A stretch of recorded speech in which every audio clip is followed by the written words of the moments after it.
This week's episode is sponsored by the Breakthrough to Excellence book. This book will help guide the reader through overcoming self-doubt and fear and acquiring professional prosperity. In this book, it takes a deep dive with research, science, and real-life stories of women who courageously push past the fear to conquer their goals. You can find out more at www.breakthroughtoexcellence.com.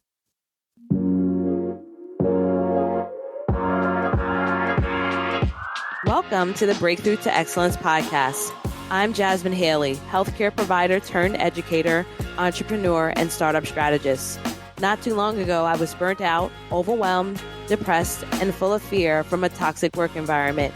I created my business out of necessity to create a legacy I can be proud of today. It helps me transform the lives of women every single day to pursue their dreams and entrepreneurial goals. I created this podcast to share the empowering stories of entrepreneurial women, help you break through self-doubt to your greatness, and share business strategies to help you create a thriving and profitable business. If you are an emerging entrepreneur or business owner that wants to create the mindset needed to escape burnout, reclaim your personal power, and pursue your entrepreneurial dreams, this podcast is for you. Stay tuned and listen in. Welcome to the Breakthrough to Excellence podcast. I'm your host, Jasmin Haley, and for this episode, we are entering the Twilight Zone. No. We have an amazing guest, and guess what? We're keeping that in there, right? We have an amazing guest, and her name is Sarah Gio. And no. Gio. It's okay. Sarah G. We'll go with Sarah G. Sarah G. I'm just going to keep the intro in there because I love it. I tried it. I wish you guys could have seen my face as I looked at her. Sarah G, she's a sales page designer with 20 years experience in UX design and art direction. She's designed sales pages, site architecture, purchase experiences, and advertising on multi-million-dollar campaigns and websites such as T-Mobile, Eddie Bauer, Microsoft, and GoDaddy. She currently runs SarahDesign.com, a design agency creating conversion-focused sales pages for established coaches and course creators. Ever the serial entrepreneur, I love that. She also co-owns SquadBottles.com, a promotional products business with her business partner, Stacy Madison. Squad Bottles sells custom printed reusable water bottles for events and nonprofits.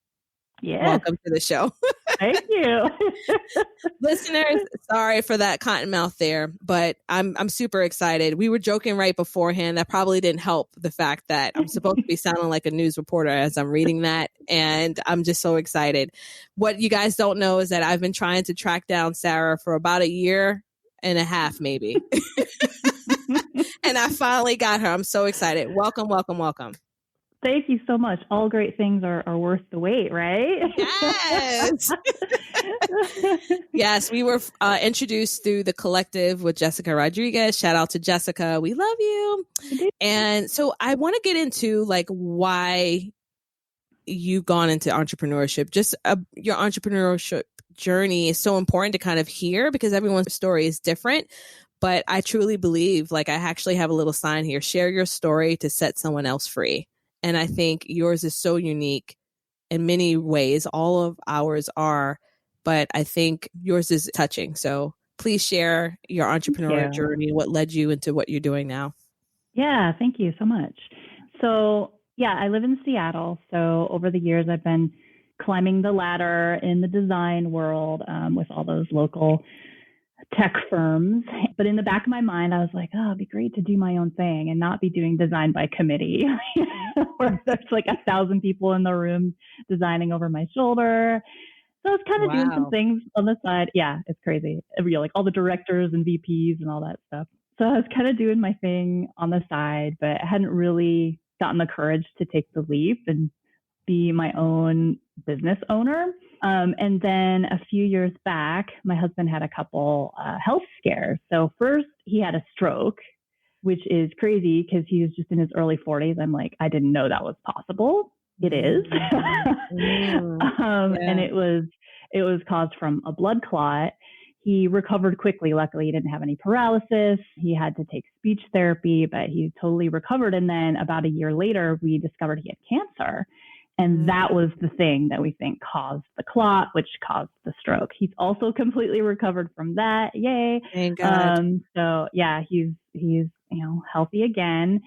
But going through all of that, I was like, just looking at my life and thinking, I can't just wait to pursue this. I don't want to be looking back on my deathbed, which that could be tomorrow, and be like, I never even tried, Yes. So I didn't want to let my fears continue to hold me back. So I started joining some communities. I joined the Screw the 9 to 5 community and started kind of taking baby steps toward, jumping free of corporate, which was also hard because I was making good money. And I know that I'm going to be kind of starting from scratch again. So I had those like golden handcuffs going on. Yeah. But I talked it over with my husband and we found a way financially to do it. And then, so I left corporate and I thought I was going to be building my Etsy business, but that soon became clear to me that wasn't the way I could go. So I had been avoiding having design clients because I was so burned out on clients in corporate. But what I didn't realize is when you can choose the people you work with, then it's a whole different ball game. So it's wonderful, the great people that I've gotten to work with so far. And so I started doing that. I started doing design for hire. And then I also met my friend Stacy, who had founded this Squad Bottles business, and she and I got to talking and she invited me in and we got along really well together. And I said, yeah, let's go for it. So now I have 2 businesses. I love it. Why not? Why not? That's amazing. Your story resonates with me because it was my mother's death that caused me to say that I needed to change. Because at that point, I was dealing with a toxic work environment, extremely burnt out, chronic migraines, chronic gastrointestinal pain, going to the doctor. All of the tests were negative. Mm-hmm. And it was all related to chronic stress. And when she just dropped dead and died, it was her grief that made me finally see how life was so futile. Like, what was I doing? Why was I living in that way for a job? Like, when you really break it down, like, for a job, and there's a million other jobs in the world. And I knew there weren't any teaching positions in the area that I was living in. We weren't going to move. So I started my business. I didn't know what the heck I was doing. I knew that I had God-given talents and I was just going to figure it out along the way. So I think what you mentioned is like, there's a quote that I read during that time period from Les Brown. And Les Brown said that the richest place on the earth is not Dubai or any of these fancy places. The richest place on the earth is a graveyard. And that is where everyone's hopes, there's dreams, there are unwritten books, plays, movies, you name it, fill that place up because they did not have the courage to move forward. I got chills when you said that. Okay. so true. So like, when y'all need to get slapped around, look up Mr. Les Brown on YouTube, because when he said that, I said, my word, that's my mother. Yeah. She never pursued any of her dreams and goals. And there's a quote from Dr. Carl Jung that talks about the greatest burden a child has is the unlived life of their parent. Oh, man. I saw the burden it was on my mother of not healing from her own things and not pursuing herself and not having her own identity. And I said, what the heck am I doing if I'm teaching my children to continue to play this small? So I think, like, I know I'm on my own soapbox right here, but I'm like, if you're listening to this episode, y'all, and if you're sitting here and you're waiting, you're not guaranteed another day. So just do it within reason, because because you still need a house. You still need a roof over your head, but like, come on now. Just do it.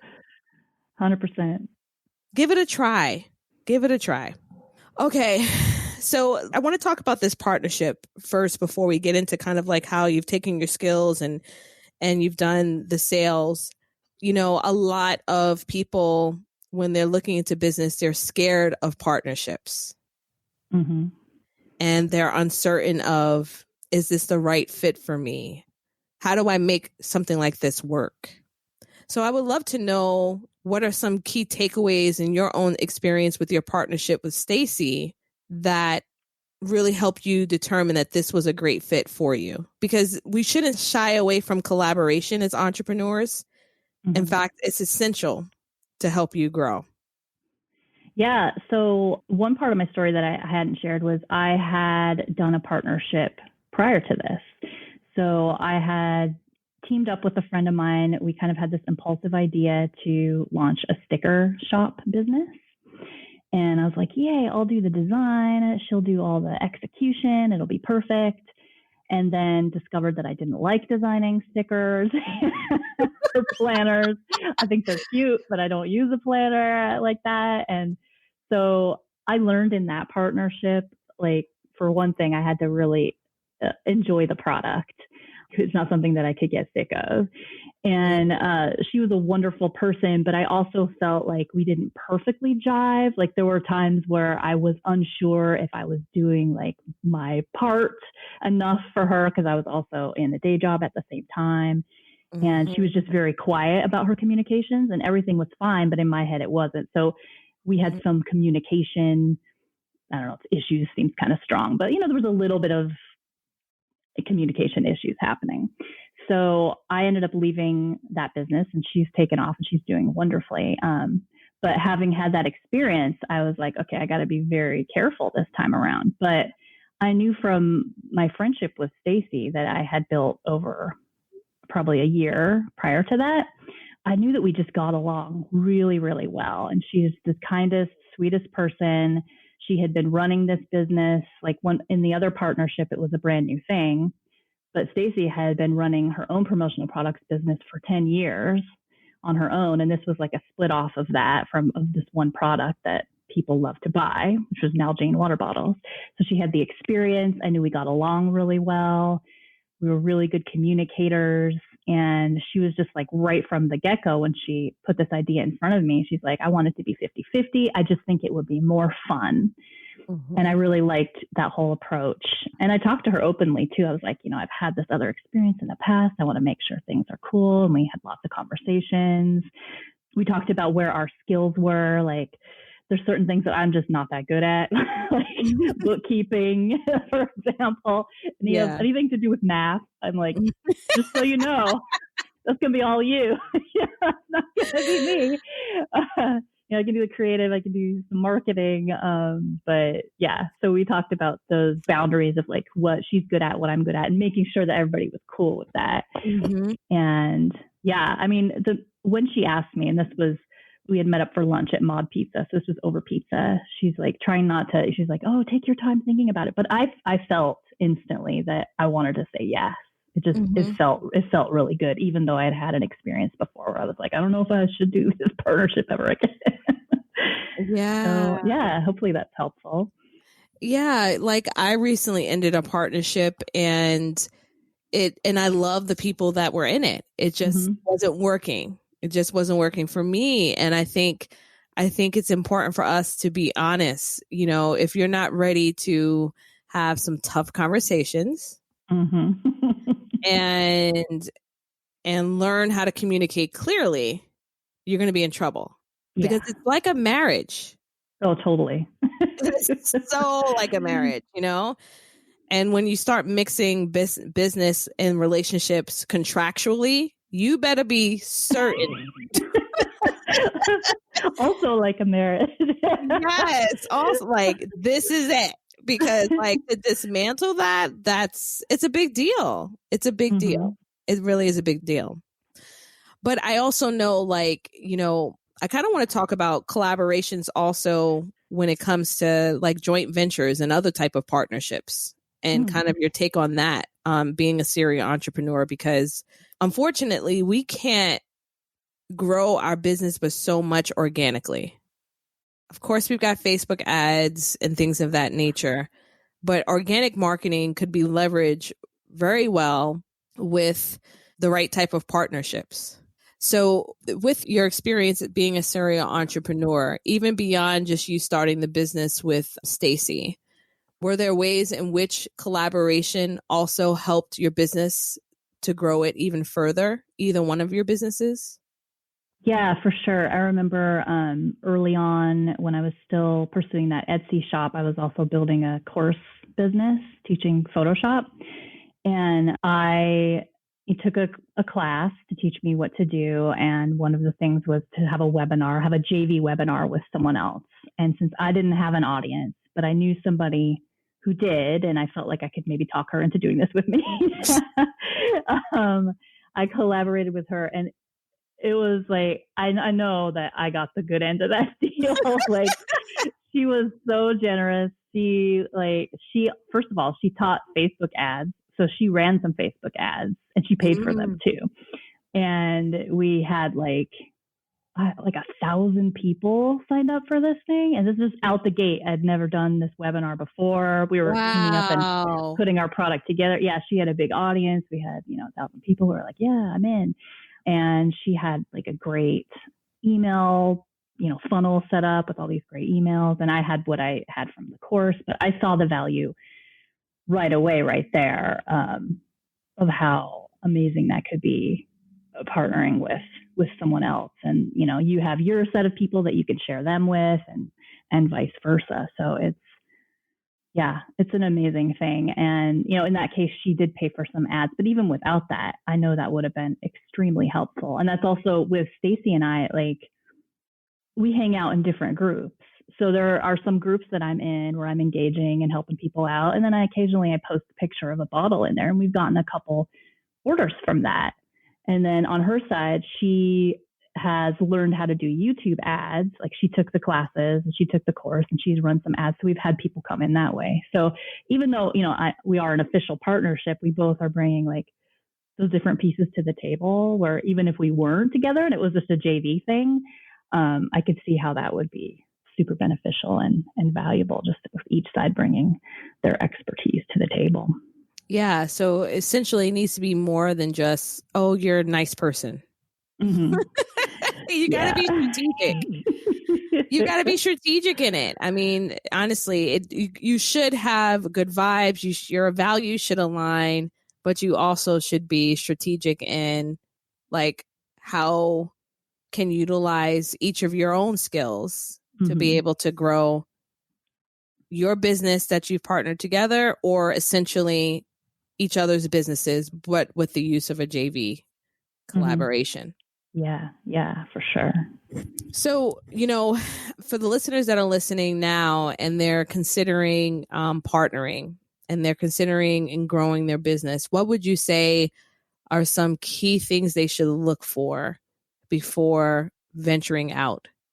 If possible, it's good that if you've met in person. I know we have a lot of relationships that, we've built over Facebook or whatnot, but there's something different about meeting someone in person. Like, you really get the feel for them as a whole and they for you. So I think that's helpful. I don't think it's necessarily required, but I think that would be a great first step. Like, Stacy and I met at the Screw the 9 to 5 live event. And we just we found out we live 30 minutes from each other. And,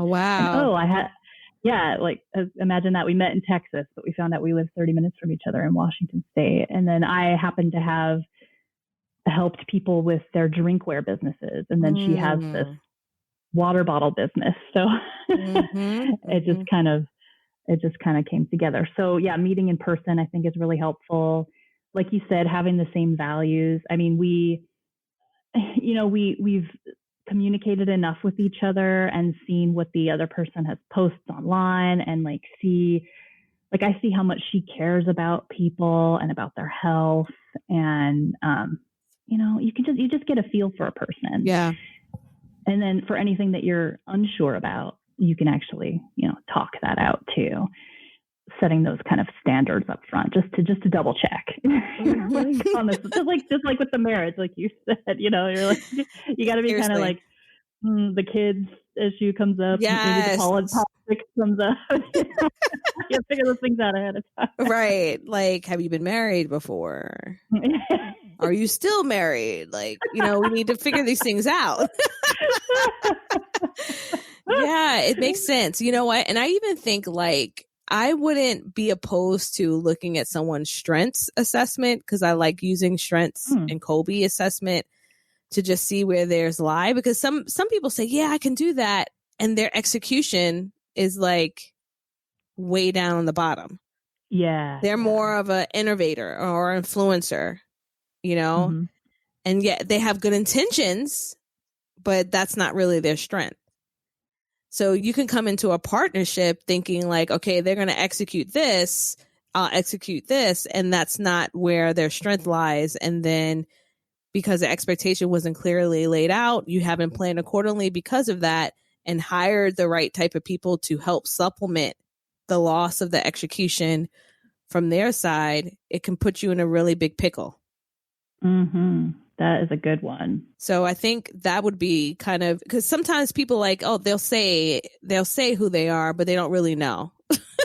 Yeah. No, yeah. I was just thinking like people who are really self-aware. Yeah. I mean, maybe you can't tell that. You might think they're self-aware and they're not, but that helps. I think Stacey and I are both really self-aware. Maybe that has come with age. I'm in my 40s. She's in her early 50s. But yeah, in the absence of that, I think that would be amazing to do a strengths assessment and just be like, so like really, yeah, really, how are you on these things? Right. Like, well, I'm also a learner. So like if there's a quiz or assessment, I'll take it just to take it. Like for whatever dumb reason, I'll do it. But I think it's powerful because even when I've hired now, I look at that. Yeah. I want to know, like, I know that I have strategy. I know that I connect with people. I know I have some form of execution within me, but I need someone that is even stronger with that. So I don't have to worry about so many other aspects that we have to worry about in the day-to-day business relationships. Yeah, for sure. And get yourself a contract, people. Okay. Get a lawyer and get a contract to help in that growth. So let's quickly go into another area of expertise before we get off here. We got to talk about what needs to be on a sales page. Okay. Because you do one-on-one work with people and designing their sales page in like 1-day intensives. Okay. Sales page are the nemesis of my life. I hate them. And yet I go into other, influencers who I admire and I look at their sales page and I'm like, why can't I have that? So tell us, like, what are some crucial things or pieces that we should have as we're trying to market ourselves out there, as we're doing collaborations and JV partnerships to get the right people to us? Well, when they get there, if your sales page is looking cray-cray, that may turn them off. You won't get that sale. You won't get that opt-in to what you're trying to provide. So what would you say are some pointers that we should keep in mind as business owners? Yeah. And you hit the nail on the head there about like all the stuff leading up to it. Because kind of at the sales page level, that's like the last step, basically. So if you've done your work and you got all the people there, then you want to make sure that your sales page looks professional. It looks like it's at the level of professional that you are. Because if it's looking janky, they're gonna be like, "Oh, I thought she knew what she was talking about." Like, I don't know. So it makes a difference. You might get some sales because people have been so warmed up to you before they got there. But it's important that it look professional. I am not a fan of the miles long sales pages. I think that I don't see me. I'm hiding my face right now. She calling me out. Sometimes it's helpful, but I think in a lot of ways it can hurt you a little bit, because I know for me, as a reader, as a user of the page, when I'm reading through, if it's really long, first of all, I want to know the price.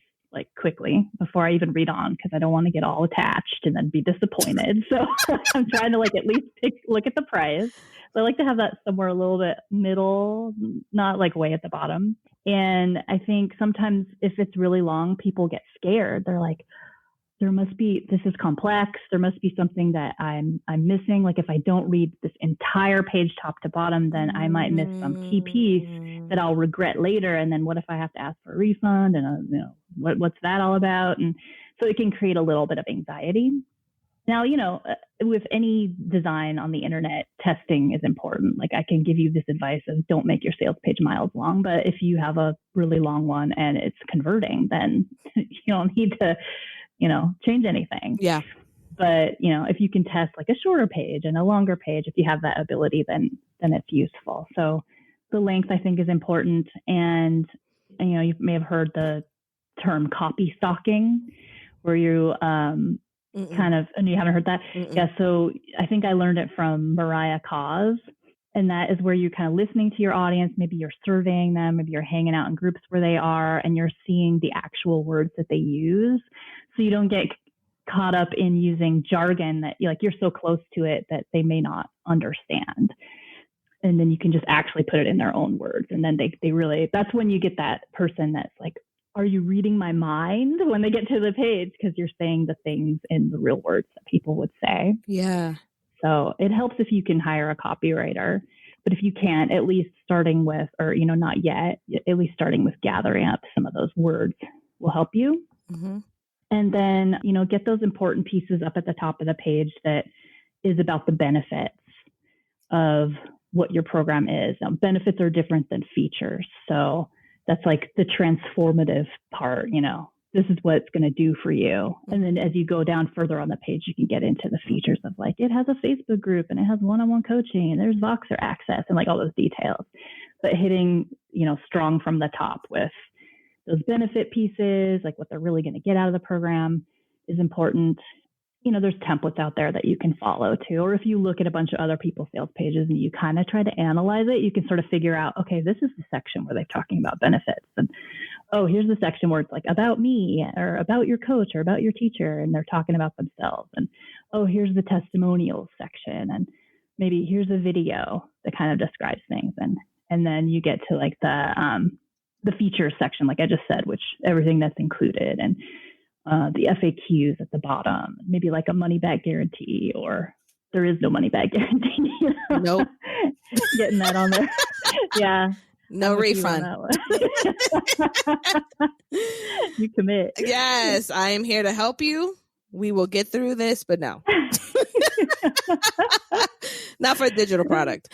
Okay. I mean, that's a lot of food for thought, even for myself, because coming from my background of being a clinician and moving into being a business, no one teaches you the psychology of sales. Like you just plop stuff on there and think, all right, let me just make sure I have enough social proof on here. Like you look at my sales page right now, like that's what it looks like.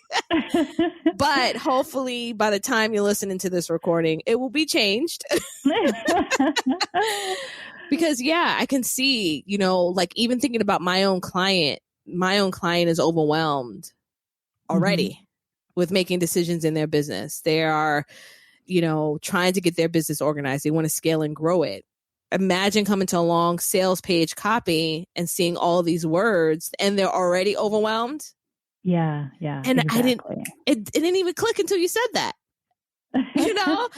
So I'm like, wow, simplifying it is probably the best thing I could do.